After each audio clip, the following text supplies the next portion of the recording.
This hat or beret has a story, like all my knits. I designed this shortly after I fell into a severe post-exertional malaise with my ME. It's based on my Eagle Care sweater, the sea urchin, and you can actually see the sea urchin in this. And the Eagle Care Peysa has a very distinct feature between the yoke and the body. There's a big Latvian braid that goes all around. And I thought that I would put the Latvian braid, or this distinctive feature, on the edge of the beret.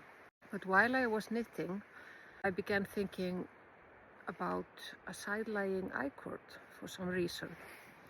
And I don't know how to make a side-lying I-cord. And when I'm in a PEM episode, I find it very difficult to focus. So I thought I can't be bothered to find instructions for a side-lying I-cord, so I'll just skip it. Then while I was writing the pattern later, it hit me that I had completely forgotten about the big feature of the Eagle Care sweater, the Latvian braid. I had knit at least 10 Eagle Care sweaters of my own, and I had taught a lot of people in a knit-along in a knit shop here in Iceland. I had taught like 30-something people how to do this Latvian braid. And somehow my foggy brain forgot all about this and thought I had to make a side-laying I-cord, which is absolutely not a feature in the Eagle Care.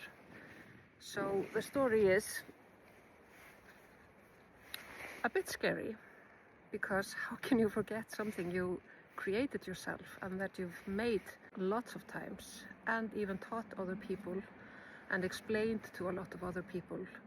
And people were always talking about, oh, it's this Latvian braid, it's so unusual because usually it's on mittens and it's short, and no, and this one is like around the body and blah blah blah. But yeah, this Eagle Care hat doesn't have a Latvian braid because my brain was too fogged at the time. I'm thinking of rewriting the pattern maybe and adding it while I'm not so fogged. What do you think? Can you see the sea urchin?